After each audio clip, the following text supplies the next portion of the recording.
Hi friends, అందరికీ నమస్కారం అండి. ఫ్రెండ్స్, ఈ రోజు 2 తెలుగు రాష్ట్రాలకు సంబంధించిన లేటెస్ట్ వెదర్ అప్డేట్ వచ్చేసింది. ఇక వివరాలకు వెళ్లే ముందు మీరు మా ఛానల్ ని మొదటిసారిగా చూస్తున్నట్లయితే సబ్స్క్రైబ్ చేసుకోండి. అలాగే ఇన్ఫర్మేషన్ నచ్చినట్లయితే మా వీడియోని ఒక లైక్ చేయండి.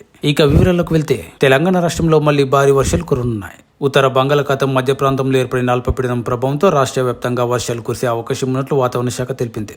ముఖ్యంగా నేడు రేపు పలు ప్రాంతాల్లో తేలికపాటి నుంచి మోస్తారు వర్షాలు కురిసే అవకాశాలున్నాయి. కొన్ని ప్రాంతాల్లో ఉరుములు మెరుపులతో కూడిన వర్షాలు కురిసే అవకాశం ఉండగా మరికొన్ని చోట్ల భారీ వర్షాలు కురనున్నాయి. ముఖ్యంగా ములుగు, జయశంకర్, భూపాలపల్లి, భద్రాద్రి కొత్తగూడెం, మహబూబాబాద్, సూర్యాపేట, వరంగల్, హన్మకొండ జిల్లాల్లో భారీ వర్షాలు కురిసే అవకాశం ఉన్నట్లు వాతావరణ శాఖ తెలిపింది. కొన్ని చోట్ల గంటకు 30 నుంచి 40 కిలోమీటర్ల వేగంతో ఎదురుగాలులు వీస్తాయని వాతావరణ శాఖ తెలిపింది. దీంతో ప్రజలు అప్రమత్తంగా ఉండాలని కోరింది.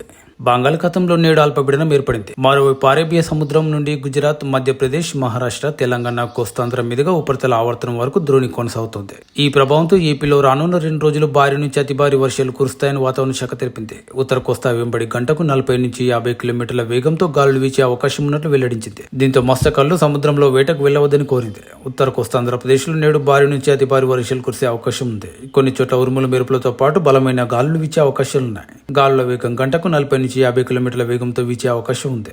మరోవైపు దక్షిణ కోస్తాంధ్రప్రదేశ్లో కొన్ని చోట్ల భారీ వర్షాలు కురిసే అవకాశాలున్నాయి.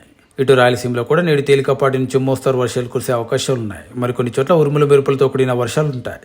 ఉత్తర బంగాళాఖాతంలో నేడు అల్పపీడనం ఏర్పడింది. ఇది రాబోయే 24 గంటల్లో బలపడే అవకాశం ఉన్నట్లు వాతావరణ శాఖ పేర్కొంది. ఇక మరికొన్ని గంటలు ఇది పశ్చిమ వాయువ్య దిశగా ఉత్తర ఒడిశా, పశ్చిమ బెంగాల్ తీరాల వైపు కదిలే అవకాశం ఉంది. అల్పపీడనం ప్రభావంతో ఉత్తరాంధ్రలో మోస్తారు నుంచి భారీ వర్షాలు కురిసే అవకాశాలున్నాయి.